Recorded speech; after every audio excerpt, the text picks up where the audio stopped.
नमस्कार. स्वागत आहे आपले N D career academy educational YouTube चॅनलवरती. विद्यार्थी मित्रांनो, आजच्या दिवसाचे महत्त्वाचे चालू घडामोडीचे प्रश्न आहेत, तर ते प्रश्न आपण या व्हिडिओमध्ये स्पष्टीकरणासह पाहणार आहोत. त्यामुळे सर्वांनी अगदी शेवटपर्यंत हा व्हिडिओ पाहायचा आहे. चला तर सुरुवात करूया आजच्या आपल्या चालू घडामोडीच्या व्हिडिओला. प्रश्न क्रमांक 1. नवीन लोकसभेचे प्रोटेम म्हणजेच हंगामी अध्यक्ष म्हणून डॅश डॅश यांची निवड करण्यात आली. याचं उत्तर ऑप्शन क्रमांक 4 भर्तृहरी महताब. नुकतंच जी 18व्या लोकसभेची निवडणूक पार पडलेली आहे, तर या नवीन लोकसभेचे प्रोटेम म्हणजेच काय, तर हंगामी अध्यक्ष म्हणून कोणाची निवड करण्यात आलेली आहे? भर्तृहरी महताब यांची. भर्तृहरी महताब जे आहेत ते ओडिशा राज्यातील कटक मतदारसंघामधून निवडून आलेले आहेत. बघा, हे BJPचे खासदार आहेत. कोणते? तर BJPचे खासदार आहेत आणि हे 7 वेळा निवडून आलेले आहेत सलग खासदार म्हणून. यांची निवड जी आहे तर ते आपल्या देशाच्या राष्ट्रपती जे आहेत द्रौपदी मुर्मू यांनी केलेली आहे. निवड कोण केलेली आहे? राष्ट्रपती द्रौपदी मुर्मू यांनी. प्रश्न क्रमांक 2. नीती आयोगाच्या सर्वेक्षणानुसार गरिबी निर्देशांकात महाराष्ट्रातील सर्वात गरीब लोक डॅश डॅश जिल्ह्यात आहेत. याचं उत्तर ऑप्शन क्रमांक 1 नंदुरबार. नंदुरबार या जिल्ह्याला आपण आदिवासींचा जिल्हा म्हणून ओळखतो. बघा, आणि नुकतंच जे नीती आयोगानं सर्वेक्षण केलेलं आहे, तर यामध्ये गरिबी निर्देशांकामध्ये आपल्या महाराष्ट्रातील सर्वात गरीब लोक कोणत्या जिल्ह्यामध्ये राहतात? तर या नंदुरबार जिल्ह्यामध्ये. नंदुरबार जिल्ह्यानंतर दुसऱ्या क्रमांकावरती सर्वात गरीब लोक राहतात धुळे जिल्ह्यामध्ये. त्यानंतर तिसऱ्या क्रमांकावरती सर्वात गरीब लोक राहतात परभणी जिल्ह्यामध्ये. आणि चौथ्या क्रमांकावरती सर्वात गरीब लोक आपल्या महाराष्ट्रामध्ये राहतात वाशिम जिल्ह्यामध्ये. टक्केवारीनुसार आपल्या महाराष्ट्रातील पहिले 10 जिल्हे जर बघितले सर्वात गरीब, तर त्यामध्ये पहिला जिल्हा आपण पाहिलेला आहे. कोणता जिल्हा आहे? तर नंदुरबार. नंदुरबार या जिल्ह्यामधील एकूण लोकसंख्येच्या 33.17% जे लोक आहेत तर ते गरीब आहेत. त्यानंतर दुसऱ्या क्रमांकावरती आहे धुळे जिल्हा, तिसऱ्या क्रमांकावरती परभणी, चौथ्या क्रमांकावरती वाशिम, 5व्या क्रमांकावरती आहे जालना, 6व्या क्रमांकावरती आहे नाशिक, 7व्या क्रमांकावरती आहे जळगाव, 8व्या क्रमांकावरती आहे पालघर, 9व्या क्रमांकावरती आहे बीड आणि 10व्या क्रमांकावरती आहे गडचिरोली. यानंतर पाहूयात पुढील प्रश्न. प्रश्न क्रमांक 3. दरवर्षी डॅश डॅश हा दिवस जगभरात आंतरराष्ट्रीय योग दिन म्हणून साजरा केला जातो. याचं उत्तर ऑप्शन क्रमांक 2 21 जून. 21 जून हा जो दिवस आहे तर हा दिवस आपण दरवर्षी आंतरराष्ट्रीय योग दिन म्हणून साजरा करतो. बघा, आणि 2024 साली आपण जो आंतरराष्ट्रीय योग दिन साजरा केला तर तो आहे 10व्या क्रमांकाचा. कितव्या क्रमांकाचा?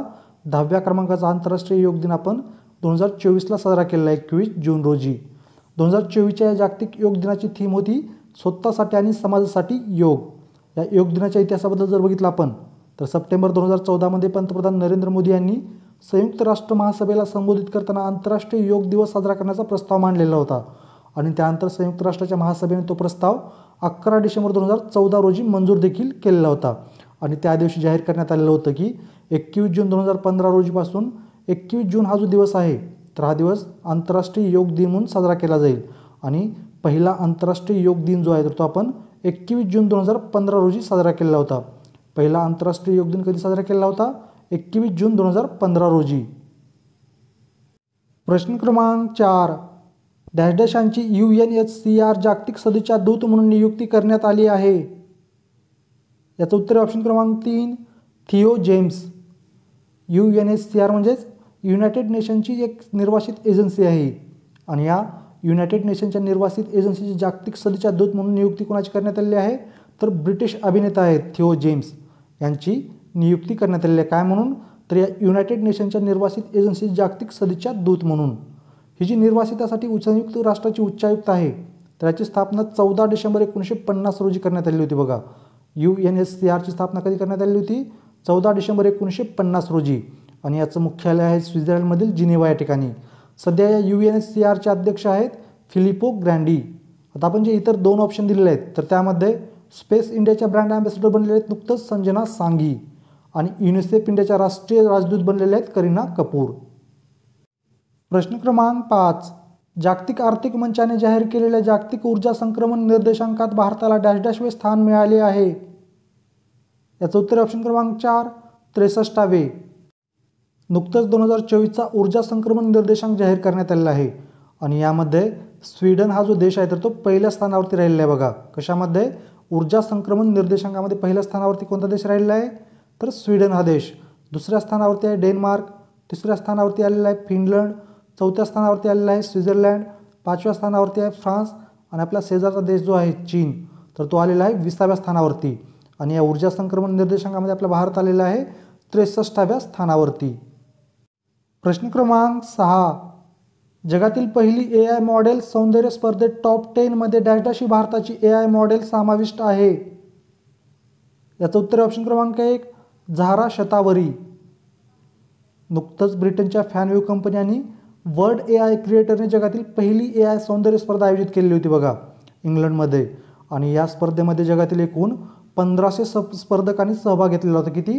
1500 स्पर्धकांनी या स्पर्धेमध्ये सहभाग घेतलेला होता. आणि या 1500 स्पर्धकांमधून टॉप 10 AI मॉडेल निवडण्यात आलेले आहेत. आणि यामध्ये आपल्या भारताची जी झारा शतावरी AI मॉडेल होती तर ती टॉप 10 मध्ये आलेली आहे. ही झारा शतावरी AI मॉडेल जे आहे तर ते नोएडाचं आहे बघा.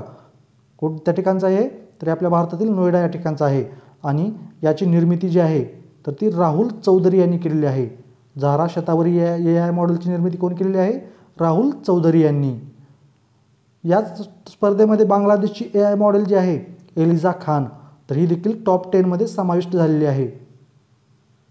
यानंतर पाहूयात पुढील प्रश्न. प्रश्न क्रमांक 7, महाराष्ट्रातील मराठवाडा विभागातील डॅश डॅश या देवस्थानाला राज्य सरकारकडून पर्यटन स्थळाचा अवर्ग दर्जा देण्यात आला. याचं उत्तर ऑप्शन क्रमांक 2 राजुरेश्वर गणपती. आपल्या महाराष्ट्रातील मराठवाडा विभागातील राजुरेश्वर गणपती हे जे देवस्थान आहे तर या देवस्थानाला नुकतंच राज्य सरकारकडून पर्यटन स्थळाचा अवर्ग दर्जा देण्यात आलेला आहे. हे राजुरेश्वर गणपती देवस्थान जे आहे तर हे जालना जिल्ह्यातील आहे बघा. कोणत्या जिल्ह्यातील आहे? तर जालना जिल्ह्यातील. आता जालना जिल्ह्याहून आपल्याला काय आठवलं तर आपल्या महाराष्ट्रामधील सर्वात शेवटची महानगरपालिका जी आहे 29वी महानगरपालिका तर ती होती जालना महानगरपालिका. मे 2023 मध्ये या जालना महानगरपालिकेची निर्मिती करण्यात आलेली आहे. आणि जालना हे जे शहर आहे तर कुंडलिका नदीच्या काठावरती वसलेले शहर आहे. जालना शहराला आपण बियाण्याची पंढरी आणि स्टील हब म्हणून ओळखतो. आता आपण जे ऑप्शन दिलेले आहे तर यामध्ये गणपतीपुळे हे जे देवस्थान आहे ते रत्नागिरी जिल्ह्यामधील देवस्थान आहे. त्यानंतर महागणपती हे जे देवस्थान आहे तर हे पुणे जिल्ह्यातील रांजणगाव या ठिकाणचं देवस्थान आहे बघा. आपल्या महाराष्ट्रातील जे अष्टविनायक आहेत तर त्या अष्टविनायकापैकी 4था गणपती म्हणून या महागणपतीला ओळखलं जातं. आणि आपल्या महाराष्ट्रातील पुणे जिल्ह्यातीलच मोरगाव या ठिकाणचा मोरेश्वर गणपती जो आहे तर याला अष्टविनायकापैकी पहिला गणपती म्हणून ओळखलं जातं. प्रश्न क्रमांक 8, भारतीय लष्कराने नुकतीच डॅश डॅश ही देखरेख प्रणाली सुरू केली आहे. उत्तर ऑप्शन क्रमांक 3 विद्युत रक्षक. आपल्या भारतीय लष्कराने नुकतंच एक देखरेख प्रणाली सुरू केलेली आहे. त्या देखरेख प्रणालीचं नाव आहे विद्युत रक्षक. आपल्या देशाचे नवीन लष्कर प्रमुख कोण बनणार आहेत 30व्या क्रमांकाचे? तर उपेंद्र द्विवेदी. लेफ्टनंट जनरल उपेंद्र द्विवेदी जे आहेत 30 जून रोजी आपल्या पदाचा कार्यभार स्वीकारणार आहेत. आणि ते आपल्या देशाचे 30व्या क्रमांकाचे नवीन लष्कर प्रमुख बनणार आहेत. आता आपण जे ऑप्शनमध्ये दिलेलं आहे बघा यामध्ये गजराज सुरक्षा हे जे प्रणाली आहे तर आपल्या भारतीय रेल्वेने रेल्वे रुळावर जे हत्तीमुळे अपघात होतात तर ते टाळण्यासाठी ही गजराज सुरक्षा प्रणाली लॉन्च केलेली आहे. प्रश्न क्रमांक 9, IIT खरगपूरच्या पहिल्या महिला उपसंचालकपदी डॅश डॅश यांची नियुक्ती करण्यात आली आहे. याचं उत्तर ऑप्शन क्रमांक 1 रिंटू बॅनर्जी. IIT खरगपूरच्या पहिल्या महिला उपसंचालकपदी कोणाची नियुक्ती करण्यात आली आहे? रिंटू बॅनर्जी यांची. आता आपण जे ऑप्शन दिलेलं आहे तर त्यामध्ये भारतीय नौदलाची पहिली महिला हेलिकॉप्टर पायलट बनलेले आहेत नुकतंच अनामिका राजीव. अलीगड मुस्लिम विद्यापीठाच्या पहिल्या महिला कुलगुरू बनलेले सध्या प्राध्यापक नईमा खातून. आणि इदासिसा नोंगरांग जे आहेत तर यांची नुकतंच मेघालय राज्याची पहिली महिला पोलीस महासंचालक म्हणून नियुक्ती करण्यात आलेली आहे. प्रश्न क्रमांक 10, अलीकडेच बातम्यामध्ये चर्चेत असलेले petro dollar deal dash dash देशाशी संबंधित आहे. याचं उत्तर ऑप्शन क्रमांक 3 USA आणि सौदी अरेबिया. अलीकडेच बातम्यामध्ये जे चर्चेत असलेले पेट्रो डॉलर हे डील आहे तर कोणत्या देशाशी संबंधित आहे? सौदी अरेबिया आणि USA.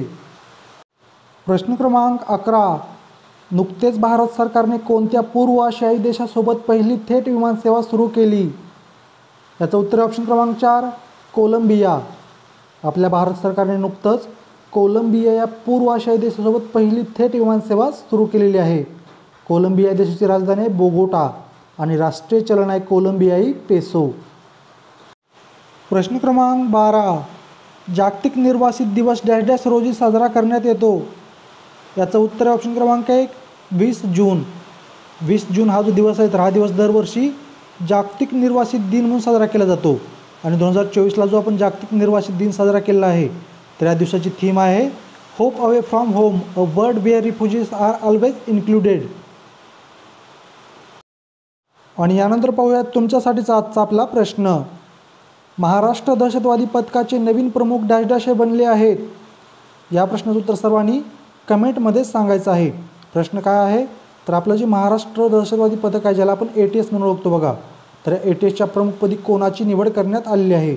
सर्वांनी कमेंटमध्ये या प्रश्नाचं उत्तर देण्याचा प्रयत्न करायचा आहे. पाऊस चालू असल्यामुळे तुम्हाला विद्यार्थी मित्रांनो थोडं बॅकग्राऊंडला साऊंड येत असेल, पण असो, आजच्या दिवसात जे महत्त्वाचे चालू घडामोडीचे प्रश्न होते तर ते प्रश्न आपण या व्हिडिओमध्ये स्पष्टीकरणासह पाहिलेले आहेत. विद्यार्थी मित्रांनो, तुम्ही जर आणखीन आपले यूट्यूब चॅनल सबस्क्राईब केलं नसेल तर आपल्या चॅनलला सबस्क्राईब करून बेल आयकॉनचं बटन क्लिक करायला विसरू नका. धन्यवाद.